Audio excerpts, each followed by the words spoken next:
સૌથી મોટા સમાચાર આપણે જણાવી દઈએ કે ગુજરાતની અંદર અત્યારે હાલ ડીજીપી નવા મળશે અને જ્યારે પોલીસ વડા નવા મળવાની શક્યતાઓ હાલ સામે આવી રહી છે। આપણે જણાવી દઈએ કે ગુજરાતને આજે નવા રાજ્ય પોલીસ વડા મળશે। રાજ્યના વર્તમાન પોલીસ વડા વિકાસ સહાય આજે વય નિવૃત્ત થઈ રહ્યા છે, જેના પગલે નવા ડીજીપીના નામની સત્તાવાર જાહેરાત થવાની સંભાવના છે। ઉલ્લેખનીય છે કે વિકાસ સહાયને સરકાર દ્વારા અગાઉ 6 મહિનાનું એક્સટેન્શન આપવામાં આવ્યું હતું, જેનો સમયગાળો આજે પૂર્ણ થઈ રહ્યો છે અને તેમની નિવૃત્તિના પગલે રાજ્ય પોલીસ તંત્રમાં નવા વડાની નિમણૂક થવાની શક્યતાઓ છે। આ સાથે જ વિકાસ સહાયને સન્માનસભર વિદાય આપવામાં આવશે। રાજ્યના તમામ એકમોના વડાઓને તેમની વિદાય પ્રસંગે હાજર રહેશે અને આ માટે પોલીસ ભવન ખાતે ભવ્ય વિદાય સમારોહની તૈયારીઓ શરૂ કરી દેવામાં આવી છે।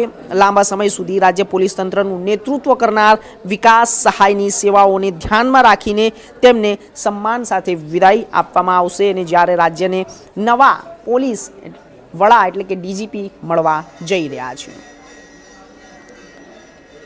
ગુજરાત રાજ્યને આજે નવા ડીજીપી જે છે તે મળશે। છેલ્લા કેટલાય સમયથી અટકળો જે ચાલી રહી હતી કે ગુજરાત રાજ્યમાં નવા ડીજીપી કોણ આવશે, તે અટકળોનો આજે જે છે તે અંત આવશે।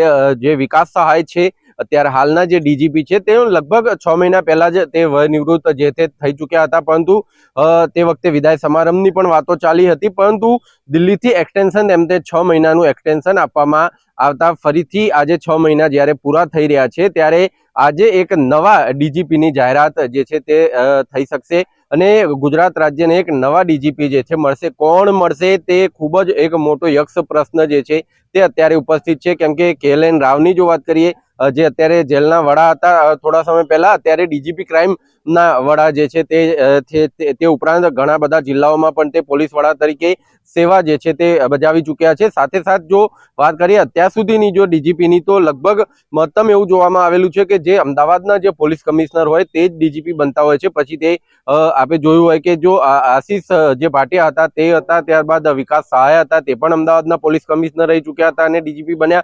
હવે અત્યારે GS મલિક જે અત્યારે અમદાવાદના જે પોલીસ કમિશનર છે તેમનું નામ પણ જે છે તે સુનિશ્ચિત માનવામાં આવી રહ્યું છે। જે ડીજીપી રાજ્યને નવા ડીજીપી બનવાના છે તેનો વિદાય સમારંભની જે તૈયારીઓ જે છે અત્યારે વિકાસ સહાયના, તે અત્યારે જે છે તે પૂરજોશથી જે છે તે તૈયારીઓ જે છે તે ચાલી રહી છે, કેમ કે રાજ્યને હવે નવા ડીજીપી જે છે તે મળવા થઈ રહ્યા છે। આમ તો જો જોવા જઈએ તો જો સિનિયરેશન પ્રમાણે જોવા જઈએ તો KLN રાવ જે છે તેમનું નામ નિશ્ચિત માનવામાં આવી રહ્યું છે। આમ તો શમશેર સિંહ પણ છે, તેમનું પણ જે છે તે ક્યાંક નામ ચાલી શકે, પરંતુ તેમને હવે 3 મહિનાની જ વય નિવૃત્ત થવાની વાત છે અને જે ક્રાઇટેરિયા છે કે મિનિમમ 6 મહિનાનો તેમનો સમયનો પિરિયડ છે, ફરજની સમયનો પિરિયડ તે હોવો જોઈએ, પરંતુ શમશેર સિંહ એટલા માટે કદાચ સિલેક્ટ ન થઈ શકે કે તેમનો સમયગાળો ખૂબ ઓછો છે। ત્યારે હવે જે નવા ડીજીપી તરીકે KLN રાવ છે તેમનું નામ નિશ્ચિત માનવામાં આવી રહ્યું છે। જો KLN રાવની જો નિમણૂક થાય છે તો અત્યાર સુધીમાં જે અમદાવાદના પોલીસ કમિશનર હોય તે જ રાજ્યના ડીજીપી બને તે ક્રમ તૂટી શકે છે અને જો બની શકે કે કદાચ GS મલિક છે તેમનું પણ નામ નવા રાજ્યના ડીજીપી તરીકે જાહેર થઈ શકે તેમ છે। કેમેરા પર્સન કિશોર આઠવલે સાથે જતીન રાવલ, ઇન્ડિયા ન્યૂઝ। તો આ સાથે ન્યૂઝરૂમ લાઈવથી સૌથી મોટા સમાચાર આપને આપી દઈએ। બ્રેકિંગ ન્યૂઝ, દ્વારકાની અંદર અત્યારે હાલ ભર શિયાળે ચોમાસા જેવું વાતાવરણ સર્જાયું છે। દ્વારકાની અંદર ભર શિયાળે ચોમાસા જેવું વાતાવરણ સર્જાતા ઠંડીની અસર વધી ગઈ છે। આપને જણાવી દઈએ કે જ્યારે દેવભૂમિ દ્વારકામાં ભર શિયાળે દેવભૂમિ દ્વારકા જિલ્લાના વાતાવરણમાં જોરદાર પલટો આવ્યો છે। ખંભાળિયા અને ગ્રામ્ય વિસ્તારમાં ધીમી ધારે વરસાદ વરસ્યો છે। શિયાળાની ઠંડી વચ્ચે ચોમાસા જેવી ઋતુનો અનુભવ, કમોસમી વરસાદને પગલે ખેડૂતોમાં પણ ચિંતા સેવાઈ રહી છે। આપને જણાવી દઈએ કે ભર શિયાળે દેવભૂમિ દ્વારકા જિલ્લાના વાતાવરણમાં જોરદાર પલટો આવ્યો છે। ખંભાળિયાના ગ્રામ્ય વિસ્તારમાં ધીમી ધારે વરસાદ પડી રહ્યો છે। શિયાળાની ઠંડીની વચ્ચે ચોમાસા જેવી ઋતુનું જ્યારે આગમન થયું છે, કમોસમી વરસાદને લઈને ખેડૂતોમાં પણ ચિંતા જોવા મળી રહી છે। સૌથી મોટા સમાચાર છે આપને જણાવી દઈએ ઇન્ડિયા ન્યૂઝ ગુજરાતના માધ્યમથી, ન્યૂઝરૂમ લાઈવમાંથી સૌથી મોટા સમાચાર આપને આપી દઈએ। શિયાળાની ઠંડી વચ્ચે ચોમાસા જેવી ઋતુનો અનુભવ, ખેડૂતોમાં પણ ચિંતાનો માહોલ છે।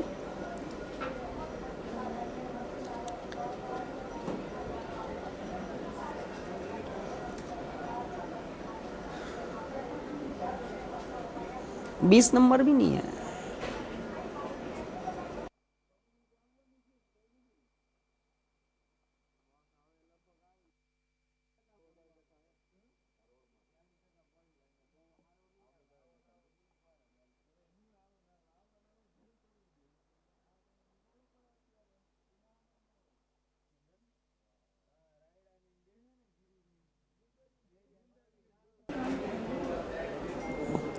તો આ સાથે 31 ડિસેમ્બર છે આજે અને આવતીકાલથી નવું વર્ષ શરૂ થવાનું છે। તે દરમિયાન દેવભૂમિ દ્વારકાની અંદર અત્યારે હાલ 31ને લઈને ચેકિંગ હાથ ધરવામાં આવી રહ્યું છે। સૌથી મહત્વપૂર્ણ સમાચાર છે કે દેવભૂમિ દ્વારકાની અંદર 31 નાઇટને લઈને સૌથી મોટી તપાસો થઈ રહી છે। જે કોઈ પણ દારૂ પીને આવતા હશે તે તમામ લોકોને રોકવામાં આવશે અને તે તમામ લોકોની સઘન તપાસ થશે અને 31 ડિસેમ્બરની ઉજવણીને લઈને દ્વારકા ભૂમિની અંદર જિલ્લાની અંદર કાયદો વ્યવસ્થા જળવાઈ રહે તે માટે પોલીસ સઘન બંદોબસ્ત ગોઠવી દીધો છે। દેવભૂમિ દ્વારકા જિલ્લાના પોલીસ વડા જયરાજસિંહ વાળાના માર્ગદર્શન હેઠળ સ્પેશિયલ એક્શન પ્લાન તૈયાર કરી દેવામાં આવ્યો છે। નવા વર્ષની ઉજવણી શાંતિપૂર્ણ થાય અને તે જ રીતે હેતુસર જિલ્લાની અંદર કાયદો વ્યવસ્થા તમામ રીતે સઘન ચેકિંગે હાથ ધરવામાં મૂક્યો છે અને આ સાથે પોઈન્ટ્સ પર કડક સૂચનાઓ ચેકિંગો હાથ ધરવામાં આવી રહી છે। ધાર્મિક સ્થળો પર, પ્રવાસન સ્થળો પર, દરિયાકાંઠાના વિસ્તારોમાં સુરક્ષાઓ ચુસ્ત પોલીસ બંદોબસ્ત વ્યવસ્થા સાથે ગોઠવાઈ છે। હોટલ, રિસોર્ટ, પાર્ટી પ્લોટ તેમજ ભીડભાડવાળા વિસ્તારોમાં પોલીસ દ્વારા નજર રાખવામાં આવી રહી છે। સમગ્ર જિલ્લામાં એક એસપી, 2 ડીવાયએસપી સહિત કુલ 758 પોલીસ જવાનો ફરજ પર તૈનાત છે। આમ કુલ 758 પોલીસ જવાનો ફરજ પર મૂકી દેવામાં આવ્યા છે અને સતત પેટ્રોલિંગ પણ હાથ ધરવામાં આવ્યું છે। કોઈ અસામાજિક તત્વ કોઈ બખારો ન કરે, કોઈ ઝઘડા ન કરે, દારૂ પીને કોઈ પણ જાતની તવૈયો ન કરે। 31 ડિસેમ્બરની નાઇટને લઈને આ સઘન ચેકિંગ હાથ ધરવામાં આવી રહ્યું છે। આવનાર 31 ડિસેમ્બર જે 2025નું વર્ષ પૂરું થાય છે અને 2026નું વર્ષ જે આવનાર છે, જેના સંદર્ભમાં લોકોમાં ઉજવણીનો જે થનગનાટ અને માહોલ હોય છે, જેને અનુલક્ષીને દેવભૂમિ દ્વારકા જિલ્લા પોલીસ છે એ લોકો શાંતિપૂર્ણ રીતે આની ઉજવણી કરી શકે અને એકદમ હર્ષોલ્લાસ અને કોઈ પણ પ્રકારની અસલામતી ન અનુભવે, જેના ભાગરૂપે અમે અમારી જે તમામ તૈયારીઓ છે એને આખરી ઓપ આપ્યો છે અને અમારા જિલ્લા પોલીસના કર્મચારીઓ અને અધિકારીઓ અને હોમગાર્ડ જીઆરડી મળી અને 758 પોલીસ કર્મચારી અધિકારીને આ બંદોબસ્તમાં લગાડેલ છે। જેમાં અમે અલગ અલગ પોલીસ સ્ટેશનમાં 14 ચેકપોસ્ટ બનાવેલ છે અને એ તમામ ચેકપોસ્ટ ઉપર એક પીએસઆઈ અથવા પીએસઆઈથી ઉપરના રેન્કના અધિકારી અને ટીમ સતત ચેકિંગ કરશે, વાહનોનું, શંકાસ્પદ વ્યક્તિઓનું, શંકાસ્પદ હિલચાલનું, અને એ ઉપરાંત પણ બીડીડીએસની ટીમ છે, એસઓજી, એલસીબી અને તમામ જિલ્લાની પોલીસની જે તમામ જે ઇન્ફ્રાસ્ટ્રક્ચર છે એ બધાનો પણ આમાં અમે ઉપયોગ કરવાના છીએ। એ ઉપરાંત પણ દ્વારકા અને જામખંભાળિયાની અંદર ડ્રોનનો પણ અમે ભીડ થશે તો ઉપયોગ કરવાના છીએ અને આ તમામ અમારી જે તૈયારી છે એ લોકોની જે સલામતી છે એમાં વધારો થાય અને લોકો સલામતી અનુભવે એના ભાગરૂપે છે। તો આ સાથે જામનગરની અંદર પણ પોલીસ સઘન ચેકિંગ હાથ ધરી રહ્યું છે। જામનગરની અંદર પણ 31ને લઈને જે તહેવારોની ઉજવણીઓ કરવામાં આવી રહી છે તે દરમિયાન પોલીસ સઘન ચેકિંગ હાથ ધરી રહ્યું છે। જામનગર શહેરની અંદર પણ 31 ડિસેમ્બરના ઉજવણી દરમિયાન કાયદો વ્યવસ્થા જળવાઈ રહે તે માટે પોલીસ પ્રશાસન સંપૂર્ણપણે સતર્ક બની રહ્યું છે। શહેરના વિવિધ વિસ્તારોમાં ચેકિંગ અને કોમ્બિંગની કામગીરી શરૂ કરવામાં આવી રહી છે। પોલીસ દ્વારા વાહન ચેકિંગની સઘન કાર્યવાહી હાથ ધરવામાં આવી રહી છે। નશો કરેલી હાલતમાં જો કોઈ પકડાશે તો તેના પર કડક કાર્યવાહી પણ કરવામાં આવશે। શહેરના મુખ્ય માર્ગો પર ચેકપોસ્ટ પર્સન સાથે વિશેષ ચેકિંગ કરવામાં આવી રહ્યું છે। શહેરના મુખ્ય માર્ગો પર તેમજ સંવેદનશીલ વિસ્તારોમાં પોલીસ દ્વારા વધારાનું પેટ્રોલિંગ પણ શરૂ કરી દેવામાં આવ્યું છે। 31 ડિસેમ્બરની રાત્રિ દરમિયાન સતત કાર્યરત રહેશે પોલીસો અને આ પોલીસ પ્રશાસનને નાગરિકોની કાયદાનું પાલન કરાવવા, નશો કરીને વાહન ન ચલાવવા અને શાંતિપૂર્ણ રીતે નવા વર્ષની ઉજવણી કરવાની અપીલ કરવામાં આવી છે। ગઈકાલે જે અમારી ટીમને અમારી ડેલી ઘણા દિવસોથી પેટ્રોલિંગ ચાલે છે અને 2 દિવસથી અમે ડ્રાઈવ ઘણી ઇન્ટેન્સ કરી દીધી છે। ગઈકાલે પ્રોહિબિશનના 65 કેસ કરવામાં આવેલા છે. જુગારના 18 કેસો, MV એક્ટ જે પીધેલા ડ્રાઇવિંગ છે એના 42 કેસો કરવામાં આવેલા છે. GP એક્ટ 135 જેમાં છરી અથવા કોઈ ઘાતક હથિયાર સાથે કોઈ ફરતા હોય એના 9 કેસો કરવામાં આવેલા છે. MV એક્ટ ડિટેન કરવામાં આવે 57 વાહન ડિટેન કરવામાં આવેલા છે. ડાર્ક ફિલ્મ જે 4 વ્હીલર્સમાં જે લોકો આપણે ડાર્ક ફિલ્મ લઈને ફરતા હોય એમાં અમે 119 કેસીસ કરવામાં આવેલા છે. આ રીતે રોંગ સાઈડ જે ઓવર સ્પીડિંગ અથવા રોંગ સાઈડ જો ડ્રાઇવિંગ કરે છે, ધૂમ સ્પીડ બાઇકમાં ચલાવે છે, એમાં 21 કેસો પણ કરવામાં આવેલા છે. અને એ ડ્રાઈવ નેક્સ્ટ 2 દિવસોમાં પણ ઇન્ટેન્સિવલી ચાલુ રહેશે. કેટલા આયોજનો થતી પસંદ કરવામાં આવે છે જે પાર્ટી પ્લોટ અને રિઝોર્ટમાં આયોજન છે તો પોલીસની કઈ પ્રકારની કાર્યવાહી રાખે છે? અત્યાર સુધી અમારે પાસ 5 થી 6 જગ્યાની માહિતી અથવા પરમિશન લેવામાં આવેલી છે. ત્યાં અન્ય આયોજકો સાથે મીટિંગ પણ કરવામાં આવેલી છે. તો ત્યાં કોઈ પ્રકારની આયોજકોને પણ ચેતવણી આપવામાં આવી છે કોઈ પ્રકારની નશાકારક પદાર્થના સેવન અથવા એના જોડાયેલા કોઈ લોકો આમાં અને કોઈ માહિતી હોય તો તાત્કાલિક પોલીસને. તો આગળ વાત કરીશું કે મહિલાઓ જ્યારે અનેક ક્ષેત્રોમાં આગળ રહી ચૂકી હોય છે ત્યારે વિવિધ ક્ષેત્રોમાં પોતાનું નામ પણ બનાવી રહી છે. તો આપને જણાવી દઈએ કે મહિલાઓ જ્યારે વિવિધ ક્ષેત્રની અંદર નામ કમાતાની સાથે જ અમદાવાદની એક વીણા પટેલનું નામ સામે આવ્યું છે. આપને જણાવી દઈએ કે રમતગમતમાં પોતાનું નામ કમાતાની સાથે જ એક મહિલા ગુજરાતના અમદાવાદની રહેવાસી 52 વર્ષીય વીણા પટેલ જેમણે મંગળવારે દિલ્હીમાં national rifle association of Indian નેજા હેઠળ યોજાયેલી સિંગલ ટ્રેપ શૂટિંગ સ્પર્ધામાં ભાગ લીધો. 700 પ્રખ્યાત શૂટરો અને સ્પર્ધામાં ભાગ લીધો હતો.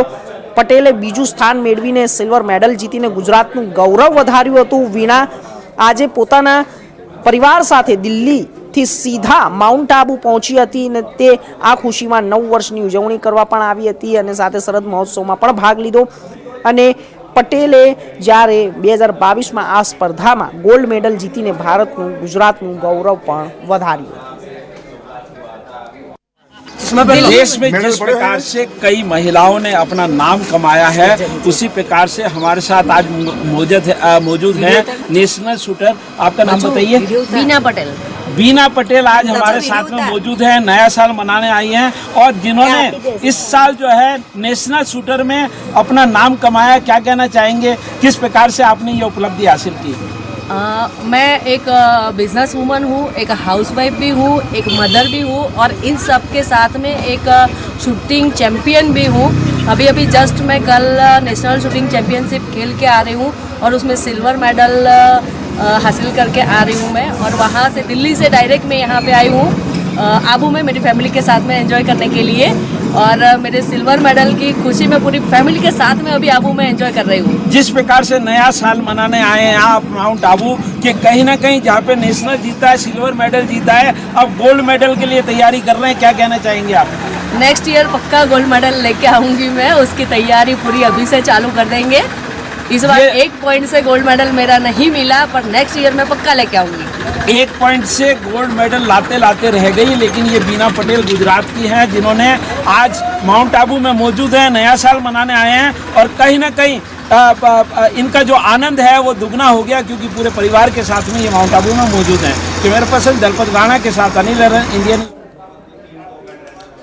તો આગળ વાત કરીશું રાજકોટથી ચોટીલા જતા હાઈવેની. તો હાઈવે ઉપર ઘણા ગેરકાયદેસર બાંધકામો કરવામાં આવ્યા છે. આ બાંધકામ ઉપર બુલડોઝર હાલ ફરી વળ્યું છે. આપને જણાવી દઈએ કે જ્યારે રાજકોટની અંદર ચોટીલા જે હાઈવે છે તે હાઈવે પર તંત્રએ ગેરકાયદેસર હોટલો પર બુલડોઝર ફેરવ્યું છે અને આ સાથે નાની મોલડી તેમજ ચાણપા ગામ પાસે પસાર થતા નેશનલ હાઈવે પર ખડકાયેલા હોટલો ઉપર તંત્ર દ્વારા બુલડોઝર ફેરવવામાં આવ્યું છે. નયન કલેક્ટર સહિતની ટીમોને નેશનલ હાઈવે પર મોમાઈ દ્વારકાધીશથી તુલસી હોટલ પર બુલડોઝર ફેરવી દીધું છે. જુદી જુદી જગ્યાઓ પર આશરે 6 જેટલી એકર જમીનમાં ખડકી દેવામાં આવી હતી હોટલો. કરોડોની કિંમત પર આ હોટલો બનાવી દેવામાં આવી હતી અને આ સાથે જ હોટલો દુકાનદારો અને તેમના સ્ટાફને રહેવા માટે બનાવવામાં આવેલા ક્વાર્ટર, ટોયલેટ, બાથરૂમ સહિત પાકા બાંધકામોમાં ફેરવી દીધું હતું. બુલડોઝરે હવે તેને તોડી પાડ્યું છે. ગેરકાયદેસર બાંધકામ હતું જ્યાં ત્યાં પોતાની સંપત્તિઓ વસાવી દેતા રસ્તા ઉપર તે લોકો ગેરકાયદેસર બાંધકામ કરીને હોટલો ઊભી કરીને અને કમાણીઓ કરતા હતા. તો આ સાથે જ હવે સરકાર તરફથી આ તમામ ગેરકાયદેસર બાંધકામો ઉપર બુલડોઝર ફેરવીને તેમને નેસ્ત નાબૂદ કરી દેવામાં આવ્યા છે.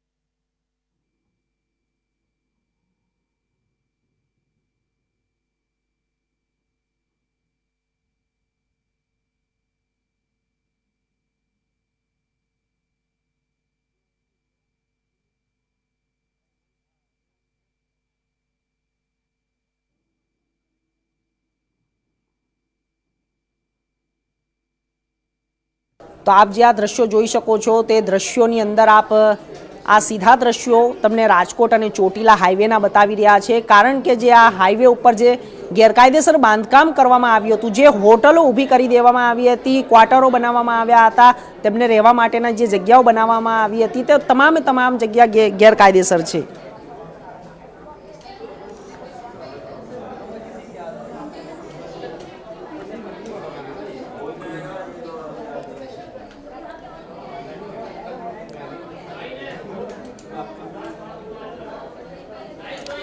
તો આગળ વાત કરીશું સુરેન્દ્રનગરની અંદર એક અપરાધીનું રિકન્સ્ટ્રક્શન કરાવી રહ્યા હતા. તે દરમિયાન તેને અપરાધીએ પીએસઆઈ ઉપર હુમલો કર્યો હતો અને આ હુમલાની અંદર પીએસઆઈએ તેના પર ફાયરિંગ કર્યું હતું અને તેને પગમાં ગોળી મારી હતી. સૌથી મહત્વપૂર્ણ સમાચાર છે, મોટા સમાચાર છે સુરેન્દ્રનગરથી આપને જણાવી દઈએ કે જ્યારે સુરેન્દ્રનગર હિસ્ટ્રી સીટર પર પીએસઆઈનું ફાયરિંગ કર્યું હતું અને આ બનાવ રિકન્સ્ટ્રક્શન દરમિયાન આરોપીએ છરી વડે હુમલો કરતા પોલીસે પગમાં ગોળી મારી હતી અને સમગ્ર ગુજરાતમાં 4 મહિનામાં 8 આરોપીઓ પર ફાયરિંગ કરવામાં આવ્યું છે. લીંબડી તાલુકાના સિયાણી અને મારામારી અને રાયોટિંગના ગુનાની ઘટનામાં રિકન્સ્ટ્રક્શન દરમિયાન આરોપી દેવરાજ બોરાણાએ પોલીસ પર છરી વડે હુમલો કર્યો હતો અને આ હુમલો કરતા જ પોલીસે પીએસઆઈએ સ્વ બચાવમાં ગોળી મારી હતી, તેને પગમાં ગોળી મારી હતી અને આ જ સાથે આરોપીને પગમાં ગોળી વાગતા તેને હોસ્પિટલની અંદર પણ લઈ જવામાં આવ્યું છે. લીંબડી તાલુકામાં શિયાણી ગામની અંદર એક જે રાયોટિંગનો બનાવ બનેલો હતો એ ગુનો અને અગાઉના એક ધાકધમકી બાબતેના ગુનાનો આરોપી દિવ્યરાજ ઉર્ફે બુરાણા જે ઘણા લાંબા સમયથી નાસ્તો કરતો હતો અને 2 દિવસ પહેલા પોલીસની દ્વારા એમની અટક કરવામાં આવેલી હતી. આજરોજ પીએસઆઈ અને અમારી સમગ્ર ટીમ જે છે એ આ આરોપીને ઘટના સ્થળનું રિકન્સ્ટ્રક્શન કરવા માટે થઈ અને સિયાણી ગામે લઈ અને એને નીકળ્યા હતા. ત્યારબાદ જ્યારે રિટર્ન જ્યારે આઈઓ અને એમની ટીમ આરોપીને લઈ અને હથિયારની રિકવરી માટે થઈને ગઈ, એ દરમિયાન આ આરોપીએ હથિયાર વડે એમાંના એક પોલીસ કર્મી જે છે એમના ઉપર હુમલો કરેલો હતો અને એ હુમલાના કારણે આજે ધર્મેન્દ્રસિંહ કરીને અમારા પોલીસ કર્મી છે એમના હાથ ઉપર ઈજા થયેલી હતી અને ગળા ઉપર આમ તો ઈજા થતા થોડા માટે થઈને તે રહી ગયેલા હતા. આ ઘટના પછી તરત જ આરોપી પોતે ભાગવાનો પ્રયત્ન કરે છે અને ત્યાં ઘટના ઉપર જે આઈઓ પીએસઆઈ વીએમ ખોડિયાતર છે એ આરોપી નાસી ન જાય અને બીજા ઉપર હુમલો ન કરે એના માટે થઈને એમના ઉપર ફાયરિંગ. તો આ સાથે વાત કરીશું ગીર સોમનાથની અંદર પણ 31 ડિસેમ્બરની ઉજવણીને લઈને હાલ અત્યારે સઘન ચેકિંગ તપાસ હાથ ધરી દેવામાં આવી છે. આપને જણાવી દઈએ કે 31ની ઉજવણીને લઈને કાર્યરત પોલીસો અત્યારે હાલ સઘન ચેકિંગ અને તપાસ તરફ વળી ગઈ છે અને આ સાથે ગીર સોમનાથ જિલ્લો પાડોશી કેન્દ્ર શાસિત પ્રદેશ દીવની સરહદ સાથે પણ જોડાયેલો હોવાથી 31મી ડિસેમ્બરની રાત્રે દારૂની હેરાફેરી અને ડ્રિંક એન્ડ ડ્રાઈવના કિસ્સાઓ વધવાની શક્યતાઓ છે. માટે જ જિલ્લા પોલીસ વડાની સૂચનાથી તમામ મુખ્ય હાઈવે અને અંતરિયાળ રસ્તાઓ પર પોલીસ તૈનાત કરી દેવામાં આવ્યું છે. પોલીસ દ્વારા જિલ્લાના તમામ પ્રવેશદ્વારો અને ચેકપોસ્ટો ઊભી કરી દેવામાં આવી છે અને આ સાથે અહીંથી પસાર થતા પ્રત્યેક વ્યક્તિ વાહન ચાલકોની ઉપર નજર રાખી તેમનું ચેકિંગ હાથ ધરી પેટ્રોલિંગ દરમિયાન જો કોઈ પણ નશામાં પકડાશે તો તેના ઉપર કાયદેસરની કાર્યવાહી પણ કરવામાં આવશે. આ સાથે જ જાડેજાએ ખાસ વાતચીતમાં જણાવ્યું કે પોલીસની આ સતર્કતાનો મુખ્ય ઉદ્દેશ્ય નાગરિકની સુરક્ષા સુનિશ્ચિત કરવાનો છે. 31ને લઈ અને વેરાવળ અને સમગ્ર ગીર સોમનાથ જિલ્લાના યુવાધનમાં ખૂબ ઉત્સાહ છે અને લોકો ખૂબ ઉત્સાહથી ઉજવણી કરવા માંગી રહ્યા છે. તો અમે આ લોકો શાંતિપૂર્ણ રીતે ઉજવણી કરી શકે અને કોઈ પણ અસામાજિક તત્વો એમને પરેશાન ન કરે અને શાંતિથી પરિવાર સાથે આ નવા વર્ષનું આગમનને એ લોકો વધાવી શકે એના માટે આપણી જુનાગઢ, અમરેલી અને દીવ આ ત્રણેય જે આપણી ચેકપોસ્ટો આવેલી છે એને ખૂબ જ સઘન કરેલી છે. તમામ જગ્યાએ આપણા પોલીસના જવાનો રાઉન્ડ ધ ક્લોક ચેકિંગ કરી રહ્યા છે, જેમાં વાહન ચેકિંગ, લોકોનું ચેકિંગ, ડ્રિંક અને ડ્રાઈવના કેસો વધુમાં વધુ થાય એના માટે આપણે પ્રયત્નશીલ છીએ અને કોઈ પણ જાતનું અસામાજિક તત્વો કે કોઈ પણ જાતની ગેરકાયદેસર પ્રવૃત્તિ અહીંયાથી પ્રવેશે નહીં એના માટે પણ ખૂબ આપણે જાગૃત છીએ અને વધુમાં વધુ કેસો થાય અને લોકો શાંતિપૂર્ણ રીતે ઉજવણી કરી શકે એના માટે અમે કટિબદ્ધ છીએ.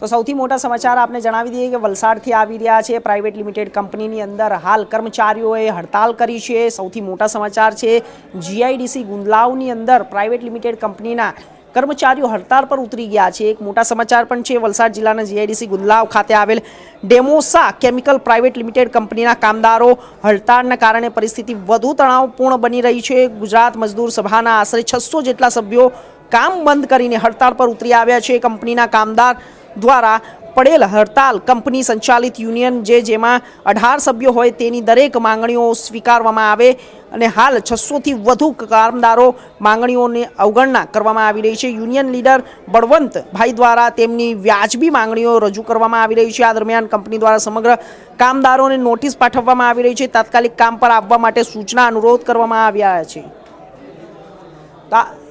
આ વિષય ઉપર વધુ માહિતી માટે અમારા સંવાદદાતા નીરજ દેસાઈ જોડાઈ ગયા છે। નીરજ, શું છે આખી આ ઘટના અને આ ઘટનાની અંદર અત્યારે જે કર્મચારીઓ છે, કામદારો છે, તે હડતાળ પર ઉતરી આવ્યા છે, શું છે તેમની માંગણીઓ, જણાવો નીરજ।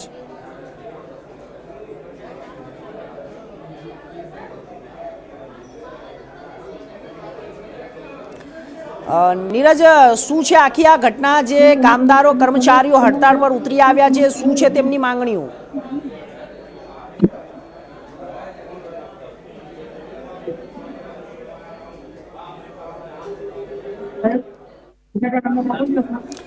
તો આપ આ જે દ્રશ્યો જોઈ રહ્યા છો તે દ્રશ્યો વલસાડના છે। ગુંદલાવ જીઆઈડીસી કેમિકલ જે કંપની છે, ડેમોસે કંપની છે, તેના કર્મચારીઓ હડતાળ પર ઉતરી આવ્યા છે અને આ હડતાળ પર ઉતરી આવતાની સાથે તમામ કર્મચારીઓએ કામ બંધ કરી દીધું છે। શું કારણ છે તે હજુ સામે આવ્યું નથી। અમે અમારા સંવાદદાતા સાથે વાત કરવાનો પ્રયાસ કરી રહ્યા હતા પણ સંપર્ક નથી થઈ રહ્યો। પરંતુ આપને જણાવી દઈએ કે જે આ હડતાળ છે, જે આ કર્મચારીઓ છે તે જે કામ બંધ કરીને બેઠા છે, તેમની શું માંગો છે તે હજુ નક્કર કારણ સામે આવ્યું નથી। પરંતુ આપ જે આ દ્રશ્યો જોઈ શકો છો તે દ્રશ્યો વલસાડના છે, એક પ્રાઇવેટ લિમિટેડ કંપનીના છે, જ્યાં કર્મચારીઓ હડતાળ પર ઉતરી ગયા છે। તેમની અનેકો માંગણીઓ છે। માંગણીઓ શું છે તે અત્યારે હાલ સામે નથી આવી રહ્યું, પરંતુ તે હડતાળને લઈને અત્યારે હાલ જે સમાચાર સામે આવ્યા છે, કામ બંધ થઈ ગયું છે, કામ રજળપાટ થઈ રહ્યું છે। તો વલસાડ જિલ્લાના જીઆઈડીસી ગુંદલાવ ખાતે આવેલ ડેમોસ કેમિકલ પ્રાઇવેટ લિમિટેડ કંપનીના કામદારો હડતાળ પર છે।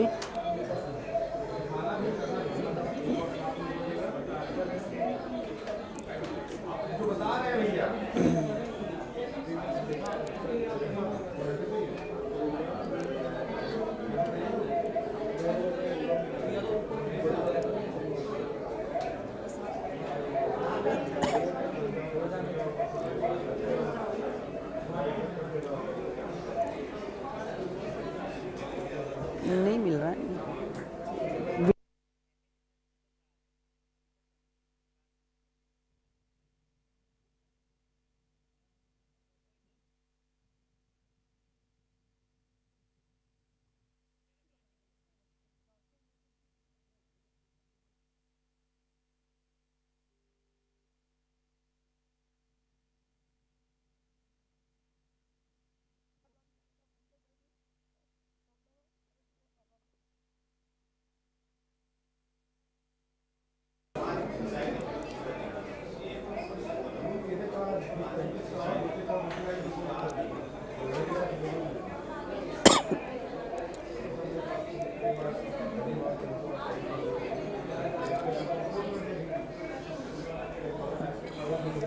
તો આ વિષય ઉપર વધુ માહિતી માટે નીરજ જોશી વલસાડથી જોડાઈ ગયા છે। નીરજ દેસાઈ અમારી સાથે જોડાઈ ગયા છે। નીરજ, શું છે આખી આ ઘટના?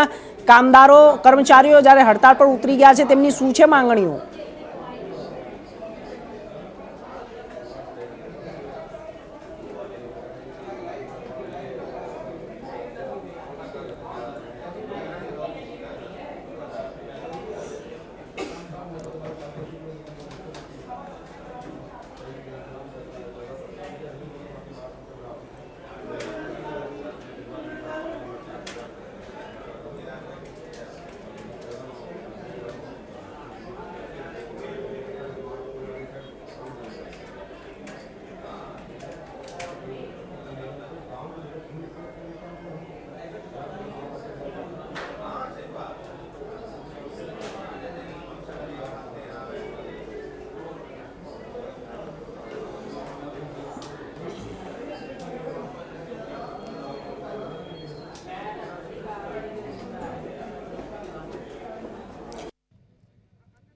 તો હાલ ન્યૂઝરૂમમાં બસ આટલું જ. દેશ દુનિયાના તમામ સમાચાર માટે જોતા રહો ઇન્ડિયા ન્યૂઝ ગુજરાત. નમસ્કાર.